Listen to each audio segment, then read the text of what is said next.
Just wanted to make a quick comment. So usually in congregations, the pastor and the worship team kind of communicate, but we don't really need to do that here because I don't.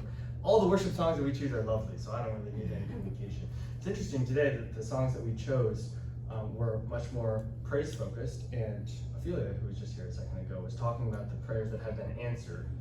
I was thinking, man, it kind of clashes with my message because we're going through Mark 14, and if you read Mark 14, it's Jesus praying in the Garden of Gethsemane. Do you notice his prayer doesn't get answered? It's unanswered prayer.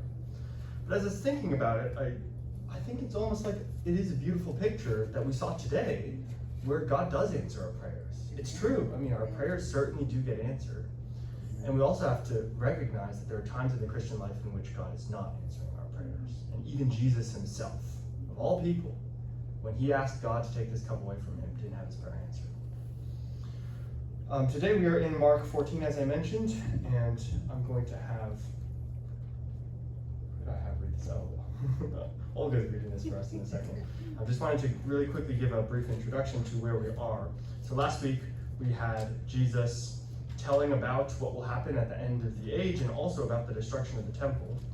Opening up into chapter 14, we had a little Markan sandwich, if you caught it. First, the chief priests are looking for a way to kill Jesus. And then we have the lady who's spending 300 denarii to bless Jesus, in contrast to trying to murder Jesus. And then at the end, you have Judas Iscariot trying to murder Jesus. So you have juxtaposed the murder of Jesus with people trying to bless Jesus. And then there's the Passover meal, which likely happens in the evening, sometime around 6 and 9 p.m. is when the Passover meal happens. Jesus tells his disciples, get ready for the Passover, and then he partakes of the Passover. He institutes what we now know as the Lord's Supper. And then we are at Mark chapter 14, verse 26. Would you please stand as Olga comes to read Mark 14, verse 26 through 42.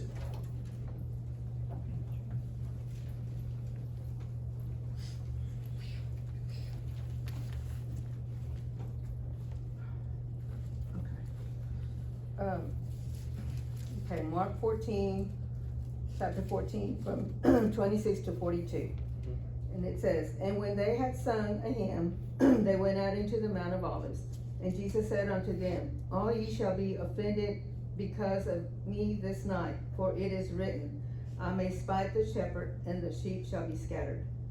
But after that I am risen, and I will go before you into Galilee. But Peter said unto him, although all shall be offended, yet will not I? And Jesus said unto him, verily I say unto thee, that this day, even this night, before the cock crows twice, you shall deny me thrice. And he spake the more vehemently, if I should die with thee, I shall not deny thee anywise. Likewise also said they all. And they came to a place which was named Gethsemane, and he said unto his disciples, sit ye here while I shall pray. And he taketh him Peter, James, and John, and began to be sore amazed, and to be very heavy. And he said unto them, my soul is exceedingly sorrowful unto death. Tarry ye here and watch. And he went forward a little, and fell on the ground, and prayed that, if it were possible, that hour might pass from him. And he said, Abba, Father, all these things are possible unto thee. Take away this cup from me. Nevertheless, not what I will, but what you wilt. And he cometh and findeth them sleeping, and said unto Peter, Simon, thou sleep? Couldest thou watch 1 hour? Watch ye and pray, lest ye enter into temptation. The spirit is truly ready, but the flesh is weak. And again he went away and prayed, and spake the same words. And he returned, and he found them asleep again, for their eyes were heavy, neither wist they shall want to answer him. And he cometh the third time, and said unto them, sleep on now, and take your rest. It is enough. The hour has come. Behold, the Son of Man is betrayed into the hands of sinners. Rise up, and let us go. Lo, he that prayeth for me is at hand. The word of the Lord. Thanks be to God. Thank you very much. You may be seated.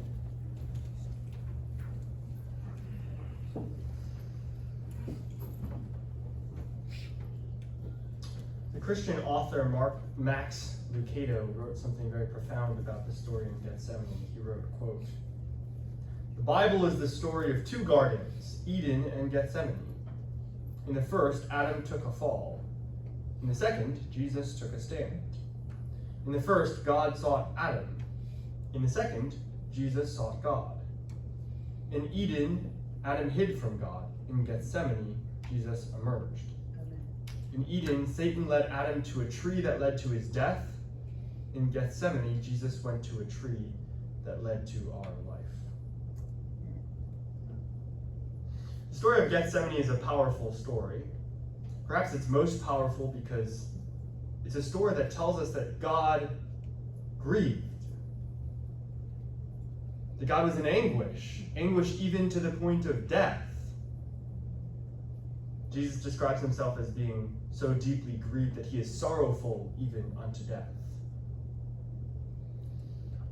We see a lot in Mark about how Jesus acts, but we don't see much about Jesus' sorrow until this point. Here is Jesus' lowest point. It's not actually the cross. Mark portrays the cross as a moment of triumph, of Jesus fulfilling what he has come to do. He says he has come to give his life as a ransom for many. The cross is the triumph. But before the triumph comes a moment of testing, a moment of weeping for Jesus. This passage is remarkably rich. I was meditating on this passage the whole week, and it's very different when you just sit with this passage and just experience what Jesus likely would have experienced in this time period. I think that we would do well to spend many weeks on this passage, but we will spend 1 week here. I want to show you a couple of things that I'm noticing in this passage, and then we'll give 2 applications. First of all, as I said, this Mark chapter 14 is the story of leading up to the Garden of Gethsemane, and it starts when Jesus asks his disciples to prepare a place for him for Passover. They go eat the Passover meal. Jesus tells them that he's going to die. He says, somebody's going to betray me. Who's among us here? And then after singing a hymn, then they go out to the Mount of Olives. Now, I was in Jerusalem last summer, as I think I've mentioned, and I've shown you some pictures. Bradley will scroll through some pictures here. And so I got to experience what it is like to be in the Mount of Olives. So here's a picture of the Garden of Gethsemane. They have this little opening door, and if you go to the next picture, it'll show you a little bit more about the Garden of Gethsemane. This is me looking into the Garden of Gethsemane. And you can keep just scrolling through those pictures, Bradley. If you think about the Mount of Olives, it is literally a mountain that overlooks Jerusalem. So you're standing on the mountain, you can see Jerusalem. Jesus is probably less than an hour from where he's about to die. And as he's here on this mountain, and actually I'll pause a second and you can play the video so that you can see a little bit more of the garden, if you want to play the video now, Bradley.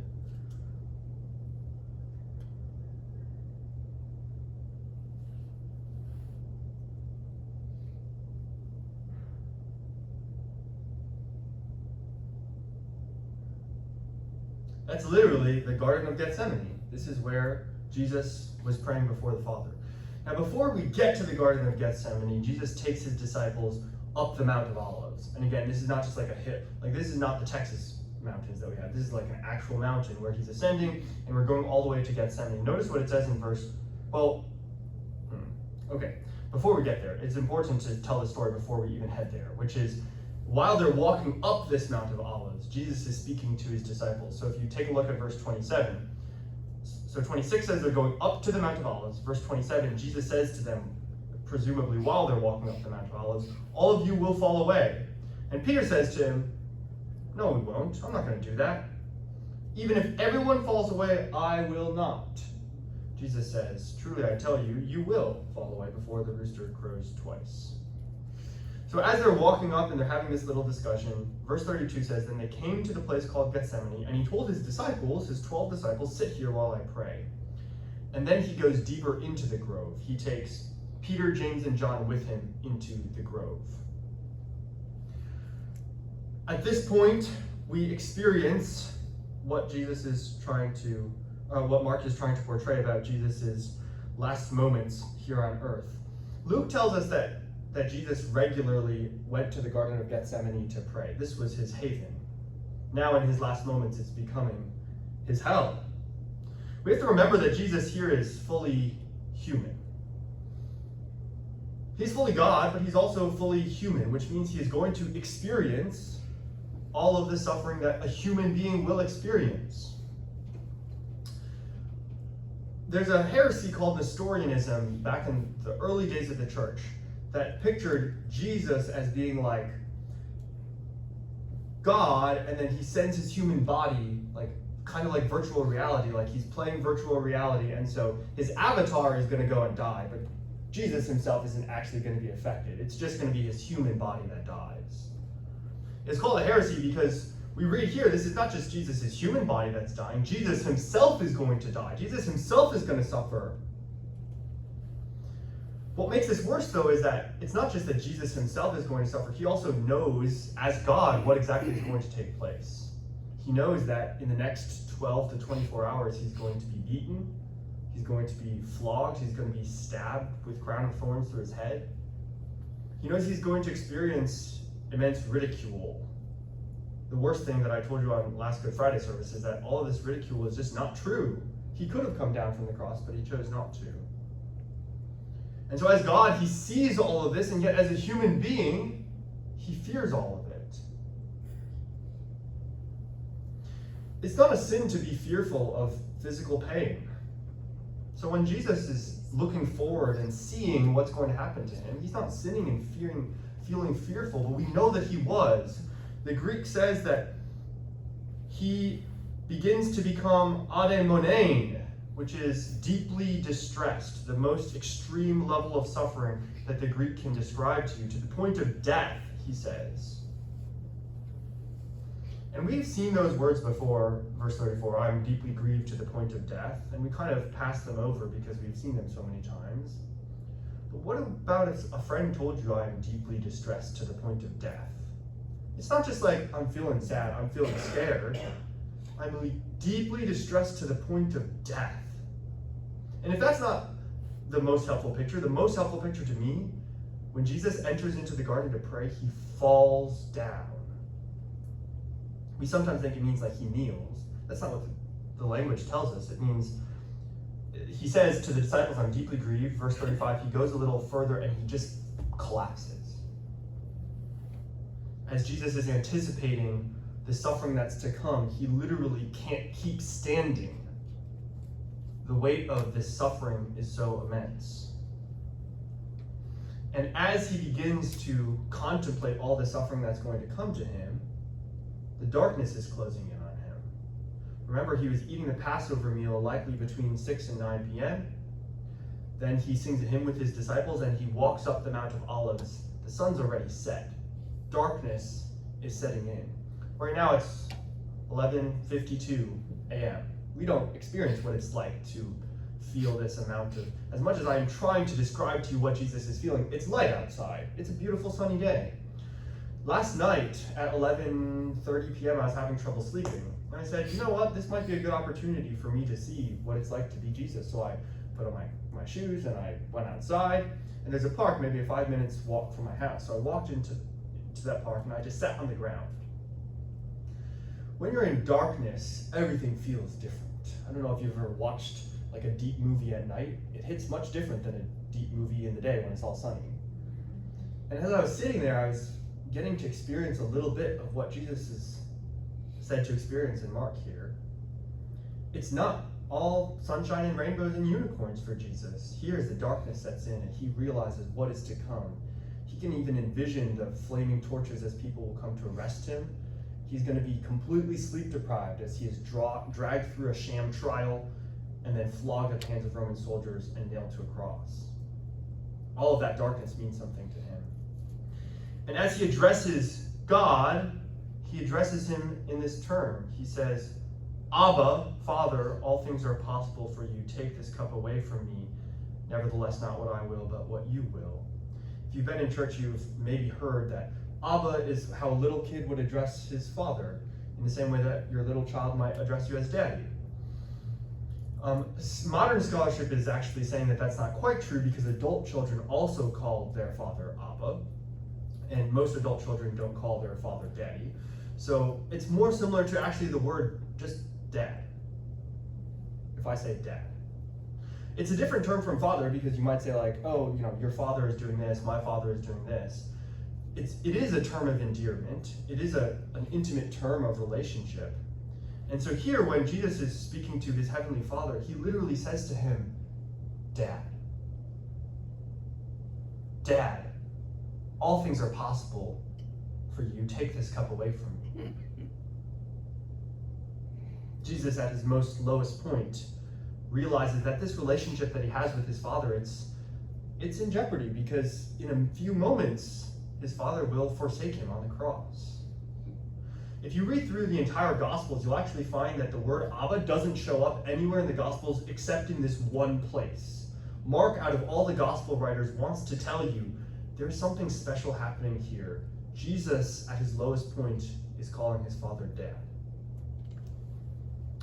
As he's praying this, we know he's actually praying for a long time, because verse 37, he comes and finds them sleeping, and he says to Peter, Simon, are you sleeping? Couldn't you stay awake 1 hour? So this little short prayer that he says is not really a short prayer. It's an hour-long prayer, and he comes back and he says to Simon, Simon, are you sleeping? Notice he calls Peter Simon, not Petra, Petra, which means the rock in Greek. He calls him Simon because it's as if Simon has gone back in time. It's as if Peter has gone from becoming the sturdy rock to going back to becoming just Simon to him. He asked his disciples to keep watch, and maybe that keeping watch is like standing guard so that people don't disturb him while he's praying. Maybe that's praying with him. He asked them to keep watch, and in his moment of greatest anguish, his disciples couldn't stay awake. Peter, the one who is supposed to be the rock, has become Simon. And this happens 2 more times. In the moment of Jesus' greatest distress, his friends cannot stay awake with him for even a few hours. There are 2 things that I think we can take away from this passage. The first thing is that we need to be obedient in the little things. There's a juxtaposition here. Simon Peter is the centerpiece of both the denial of Jesus, when Jesus says, you will all deny me, and Peter says, no, I won't. And then again, when they're sleeping. Notice that Jesus doesn't say, James and John, why are you sleeping? He says, Simon, why are you sleeping? Why did James and John get let off the hook? Part of the reason is because who is the one who said, I will never deny you? Who is the one who said, I will never fall away, even if others fall away? Was Peter. And Peter, the one who said, I will die with you, can't stay awake with Jesus. See, we're so willing to do the big things in life, and sometimes we're not willing to be obedient to the little things that Jesus is asking us to pray with him. The little things like, don't do that thing on Friday night that you know is wrong for you. The little things like, don't be anxious in this situation in which you know that you're not supposed to be anxious. The little things like, don't say that mean word even though your spouse, your children, a friend has said something mean to you. The little things like, show up to church today even though you feel really tired. Read your Bible today even though you feel overwhelmed. The little things that we tend to overlook because we're so focused on the big things of being a Christian.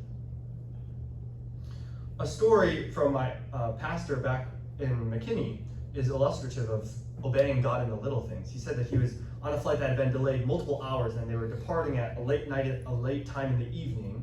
He got on the flight, and there were 3 people who were standby passengers, a mother, a father, and a son, and they all made it onto the plane. Well, one of the flight attendants comes onto the plane and tells the wife, I'm sorry, we thought we had a standby seat for you, but the passenger did show up, and so you're going to have to get off this plane. And he heard a little bit of back and forth between the mom and the flight attendant, and eventually the mom reluctantly left, and the father and the son were looking pretty distressed. And he said, well, I felt that God was prompting me to maybe give up my seat. But I also was like, I need to get back home. I mean, it's not a rush, but it's 11 p.m. at night. I'm not gonna have to go get a hotel for this.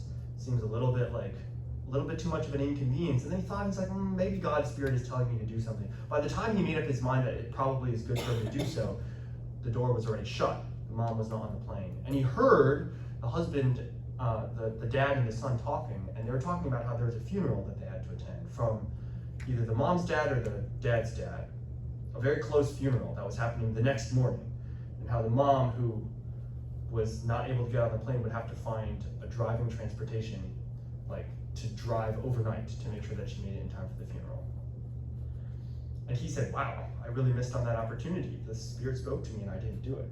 And how many times do we get prodded by the Spirit in little things, but we're like, not that big of a deal. Small thing.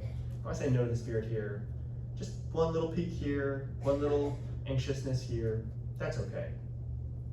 Just wanted to encourage you that these stories, like, sometimes we feel like Peter and we're like, we will never deny you. And then we deny Jesus in the little things. The second thing that I wanted to say is, how do we be obedient to the little things? Well, this passage tells us it's about prayer. Notice that Jesus tells his disciples to pray. When he says to Simon, why are you sleeping? Couldn't you stay awake 1 hour? He says, stay awake and pray so that you won't enter into temptation. The spirit is willing, but the flesh is weak. How many times do we say that about ourselves? The spirit is willing, but the flesh is weak. We know we shouldn't be doing that thing, but the flesh is weak. Our spirit's right there, but our flesh is lagging behind. And Jesus says the solution to that is to pray. Amen. And notice that one set of people decided not to pray. They fell into temptation. And another person was praying for 3 hours straight, Jesus Christ. And at the end of his prayer, he was willing to do that which God the Father had called him to do. Amen. Prayer is not just about like setting a time at the end of the night where like every day you always are going to pray at 10 p.m. or like you'll always pray before your meals. You have to pray in specific circumstances in which maybe you feel tempted, you feel angry. Spend a moment to pray. You have to like break your routine in order to pray properly, because a relationship with God is not just like at a set time at night you always pray, or at a set time in the morning you always pray, but you're praying throughout the day. Amen. You're praying when you're struggling with something. You're praying when you're sad about something. You're praying when you're rejoicing about something. You're praying when somebody asks you a difficult question and you're trying to figure out how to respond to them. You pray to the Lord in that moment. And by the way, my friends, it doesn't have to be a long prayer. In fact, Jesus regularly says, stop with these like Pharisaical long prayers. You don't have to feel like you have to pray for 3 hours as Jesus did. It can be as simple as that sentence that Jesus says to God, where he says, Abba, Father, all things are possible for you. Take this cup away from me. Nevertheless, not what I will, but you will. That takes like 15 seconds to say. The point is that if we want to be strong in the little things, if we want to be obedient to the little things, we can't do it without prayer. So how do we practically become better at obeying God in the little things? We make a habit of praying outside of our times that we've set apart for God. To conclude this, I want to tell you about when I was younger. And I used to think that the tribulation was like a period of time in which the devil would just tempt people with whatever their deepest desire was. And if you could withstand that temptation, then you were good. Like, the devil would like give you all the, attractive women, or like all the money in the world, or like a nice house, and he'd promise you all this stuff. And if you could just say no to the devil, you'd survive the tribulation. And I always thought to myself, well, yeah, I might, have some slip-ups here and there, but when push comes to shove, I will stand up. It doesn't matter how much money the devil offers me, I will say no to him. Maybe you've thought a similar thought about dying for Jesus. Like if somebody put a gun to your head and said, if you don't say, I renounce Jesus Christ, I will shoot you. So either you choose to renounce Jesus or you choose death. And maybe you've thought about this before and you said, you know what, I'm going to resolve. If somebody put a gun to my head and forced me to renounce Jesus, I wouldn't do it. I would say I'm willing to stand with Jesus. I hope all of us would say that. But we so much think about, we're willing to do that. The biggest things in life, sacrifice our life for Jesus. And the little things like, don't be annoyed right here. Be patient right here. Don't raise your voice here. Choose not to look at that image for, choose to move away from that temptation. Choose to stay away from that bottle of alcohol. We're like, those little things I can pass up for now. I think that it's okay for me to succumb in these little instances. My friends, I want to tell you, be obedient to the little things. As we enter into this time of reflection, and Rosie will be playing the piano for us, I would just invite you to be reflecting on what has Jesus been calling you to recently, in the last week, in the last few weeks, that you've been hesitant to say yes to. And it might be a small call to be kind to a neighbor that you haven't been kind to bring food to somebody, to invite somebody to lunch, to listen to somebody who you've been annoyed with recently. What has the Lord been calling you to recently that you need to be willing to say yes to? If you have any need for prayer, I will be up here.